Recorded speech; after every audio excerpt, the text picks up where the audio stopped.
Hi everyone, so today's video is going to be about 5 things not to do when you are looking for a diagnosis for Asperger's. My name is Kay and this series of video is going to be about my experiences and my journey into getting a diagnosis and also about life as an Aspie. I'll be using Aspie as a general term for people with Asperger syndrome, since it's a pretty well-known and commonly used term. I'll also be pronouncing Asperger's with a hard G instead of a soft G, because that's like the original German pronunciation, but there is no right or wrong way to pronouncing the word, and I feel perfectly fine if you were to use a soft G instead of a hard one, or if you would prefer me to use a soft G in front of you instead, but I do prefer the hard G, but I think it's all the same. So, technically speaking, I still do not have a formal diagnosis, and I'll cover the reasons as to why later on in this video. And there are a lot of adults out there like myself who find out later in life that we are on the spectrum, and some of us do want a diagnosis, but of course there are those who don't. For example, like my dad, who is definitely on the spectrum, and he feels that at his age a self-diagnosis is enough for him, so there's no need to, push him into getting anything formal. And while there are lots of reasons why some of us would want it and some of us don't, I'm going to talk about the mistakes I've made during my attempts to seek one. Now, do keep in mind that the opinions expressed here are just based on my personal experiences, and it doesn't necessarily apply to every other SP out there. So, along the way, I made like a whole bunch of mistakes. And mistake number 1 is seeing the first doctor I could find. Here's what you might be thinking. Oh, I think I might have Asperger's. I should go see a psychologist or a psychiatrist or someone who knows what they're talking about before I totally believe it, so that they could give me their informed opinion and sagely advise. Doctors must know their stuff. They must be right. Wrong. Doctors don't know everything. They are human just like you and me. I don't even really think that most of us know about the differences between a psychologist and a psychiatrist until we actually do need one. Also, I have problems talking to people on the phone. So, when I had to make an appointment, they said I needed to call in. And then I was like, why can't I just make an appointment over email or text? It's not like I was going to run away, I could give you my phone number, but just don't call me. Because not all of us are comfortable with talking. You would think that a psychiatrist or a psychologist who deals with a lot of people with this kind of anxiety issues, maybe speech impediment, you think that they would allow us to make an appointment? No, they actually would just say, get someone to make an appointment for you over the phone. That's crazy. So what happened was I inquired about getting an appointment to, say, a well-known psychiatrist, who in turn referred me to another psychiatrist, and I just said, okay, without thinking too much about it and without doing too much research, I just went down, paid him $300, and I got nothing. Forget a diagnosis, during the consultation, all he said was, you already know how to hide and wear a mask, so you don't need my help. He did point out one thing, this psychiatrist, that my medical history did show and did prove that I do have anxiety and some autistic traits that may have been causing me a lot of problems, such as a bit of sensory issues and stuff. He just told me that unless I needed medication, then I could just come back and, get medication from him if I had more problems. But he thinks that as an adult, I could handle myself, so I don't need anything from, a professional like him. There was this lady who was working at the clinic counter, and when I did kind of talk to her about it, and all she said was like, oh, my son has autism, and you're nothing like him. I think that was pretty much what I needed to hear to get me out of the place. So that's what I paid $300 for, so that you don't have to pay. And I do wish, I really hope I could get my money back, but well, I might as well make a video out of it. Mistake number 2 is that I didn't do enough research. So here's the thing, there's a difference between a psychiatrist and a psychologist. So if you're looking for a diagnosis, maybe both can supply you with it somewhat, but a psychologist would probably be a better bet. Because a psychiatrist is licensed to prescribe and dispense medication. So they are more leaning towards, I guess, the chemistry side. Or psychologists, it's more towards diagnosing and understanding you and maybe provide advice, therapy, and also maybe refer you to a psychiatrist for medication or something like that. I'm afraid that finding a good doctor is like shooting an arrow in the dark.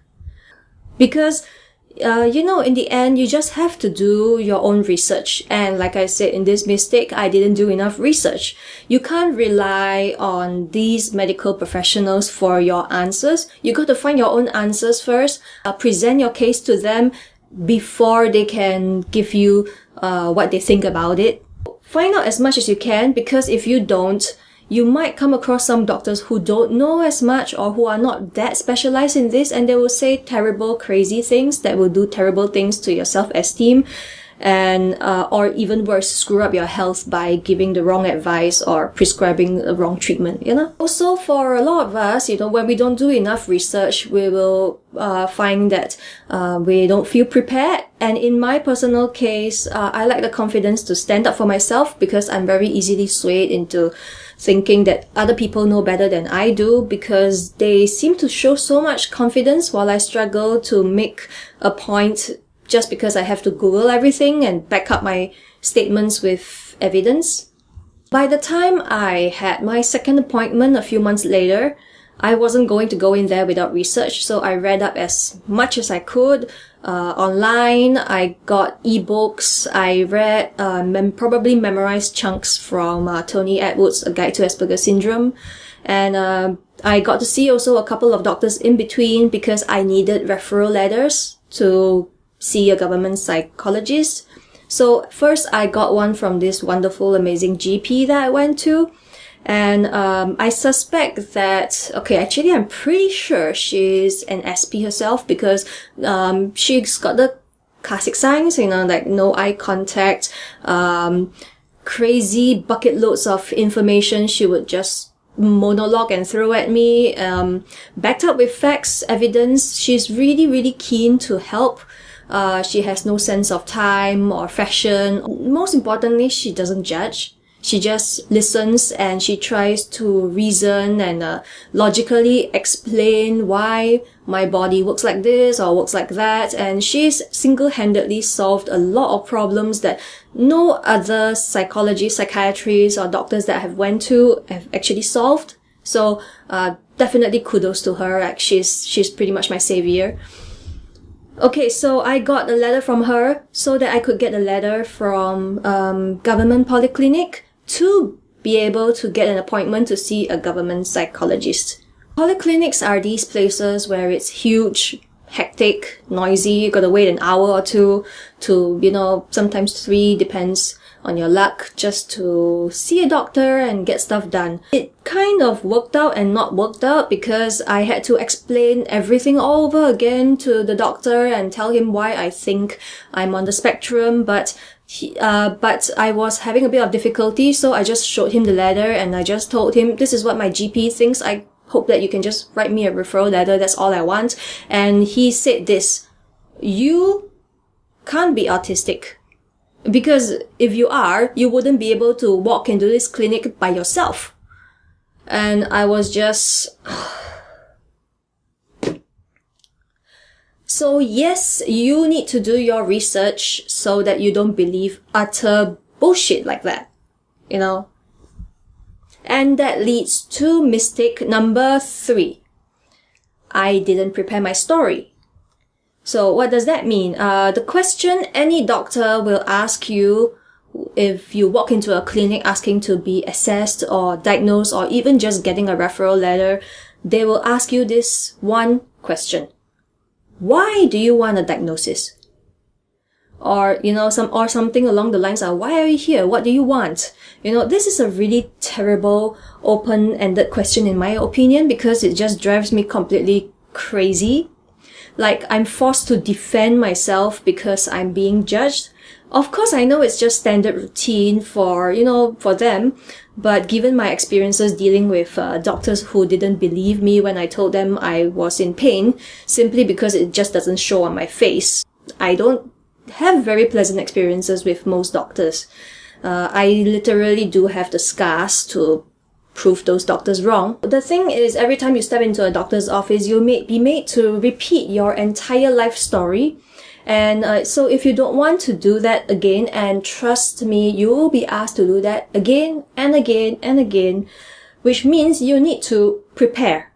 What I would suggest is probably this: you need to write it out, print it, put it in point form, so that, so that you can form your argument on the case. You can put it forward, and you don't have to painstakingly recount all your unpleasant memories and experiences one by one and analyze them on the spot for the doctor. By the fourth time I had to do this, I can totally understand why a lot of adults on the spectrum don't want the hassle of getting a formal diagnosis. It's not just the financial constraints, it's not the time, it's not the effort. Well, it's the effort. It's really the frustration, and sometimes just having to fight every step of the way just to even get an appointment if you are going through the government or the public route. In the end, the psychologist that I did talk to, he did believe that I am on the spectrum, but his senior colleague just walked in, read his report for a minute, and after that just looked at me and asked me these few questions like, do you think you are a perfectionist? Are you obsessed with details? And on the spot, just, loomed over me like this really, really aggressive person. And then she just looked at me and just went like, I don't think you're autistic at all. You just have OCD or OCPD. She didn't even ask any relevant questions in my opinion, such as, do you have a special interest? Do you have sensory issues? Or even, do you have friends? She just shocked me, and she had very aggressive body language and tone of voice. I mean, I can't read your eyes doesn't mean I can't read your expressions. I can read the frown in your mouth, I can read the furrow in your brow, I can read the way you're towering over me like you think you are better, which is okay. I mean, maybe you are, but she was also very defensive because the moment she used the word Asperger's, so the moment she used that, all I did was, going into my usual Aspie mode, I just said, you're using Asperger's with a soft G, Asperger's, which is completely cool. I'm using it with a hard G because I'm pronouncing it the way the German name would originally be pronounced, but I think both are cool. And what she did was, she just snapped at me, and then she said, well, you can say it with a hard G, but I'm going to stick to my way of saying Asperger's. I mean, I wasn't even saying she was wrong. I was just trying to state the fact. But on hindsight, miscommunications like this is pretty much part of daily life for most of us on the spectrum, I guess. And I don't think she really understood the difference between routine and ritual. I have friends who have, rituals, and they actually do help me really understand the differences between these two. The senior psychologist did say that she'll send my case to a team who will work with me, but she did insist that what I have is OCPD and not Asperger's, or Asperger's, as what she said. Okay, which leads to mistake number 4. I didn't take my time. So it's similar to point number 1, that where I rushed into things and simply went to the first doctor I could. Even though I took time between all the appointments, going to the doctors, I still think I really rushed into things because I had a lot of anxiety. By the 4th time, I had to explain why I wanted a diagnosis or an assessment. I think I was so exhausted to the point that just the thought of having to go through this one more time with a group of psychologists is enough to make me want to, break down and, bang my head on the wall, literally, because that's what I do. I'm trying not to do that. So I just called in and just cancelled my appointment and I told them I don't want to go back there again. What I learned from this is I really have to take my time. I shouldn't be pressured to get a diagnosis simply because I feel like I need to get one. Rather, I should just go at my own pace, at my own time. I've waited over 30 years for this. What's another few more years, right? While I do plan to seek diagnosis in the future, I think I will definitely go at my own pace, my own time. I don't think I'll be doing it locally as well because I don't really want that on my official medical records. And it's also really important you don't just go to any clinic or any psychologist if you're on the spectrum, especially if you possess a biologically female body, because there are people out there who are not really up to date with the research and they still think that autism in women is a really rare thing. And if you can speak, you are not autistic, or if you're high functioning as an adult, you don't need anything. Meanwhile, I would say do your own research, connect with other people who are on the spectrum, maybe listen to their experiences or make friends who are neurodiverse. I know that all my friends, for some reason, the friends who stayed around, who stuck around, they're definitely not neurotypical. And also, it's good to take your time because by carefully thinking about the pros and cons of getting a diagnosis as an adult, you might start to see that there might be a bit more disadvantages when it comes to getting a diagnosis. Of course, other than the obvious financial cost of pursuing a diagnosis, ranging from hundreds to thousands of dollars, the consequences of getting one or visiting a psychologist can be bad because you might end up with a misdiagnosis. And this is really harmful because you can get the wrong treatments, medication on it, or worse off, you can get it on your records, which is not going to look good for your employers or insurance companies. And also, you could lose health insurance if they find out you are autistic, because there are companies, I know in Singapore there are, who do not insure people who are autistic. So that's another thing you have to think about. So my advice is this: just take your time, and if you need to, you can just have a self-assessment, self-diagnosis, maybe talk to a couple of psychologists to get their opinions, but don't rush into a diagnosis just yet. Because as an adult, sometimes, we have other things to think about. I mean, there are other dangers as well. What if you have kids and they might take away your kids if you are diagnosed? So you got to be really careful about that. And that leads to the final and most important mistake that I made.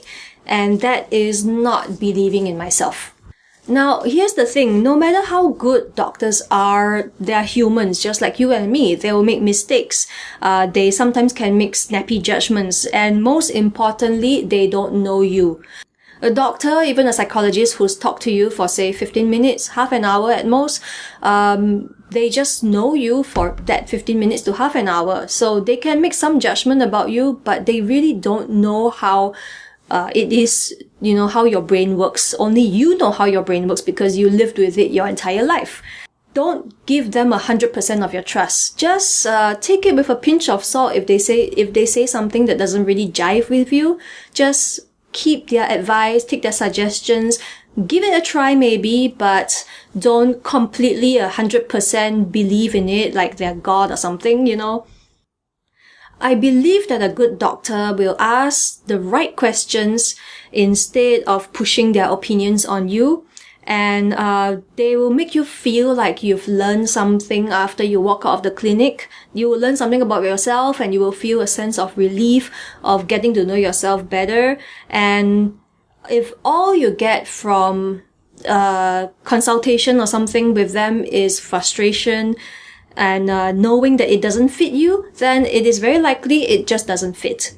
And if that's the case, just go find another doctor and get multiple opinions, or, take a step back, do your own research and get back to it when you're ready.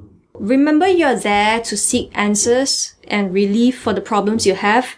You're not there to prove yourself to anyone there, and you know yourself best. I mean, I wish I knew this before I went through all, that crap. So, well, that's it for today. Thank you for watching this video, and I hope you found it useful. If you are on the spectrum and you thought that you kind of felt the same way I did, the frustrations of pursuing a diagnosis, or you want to tell me about your experience pursuing a diagnosis, just leave a comment down below and I will try my best to reply. I might be shy, but I'll do my best. And see you in the next video. Bye bye.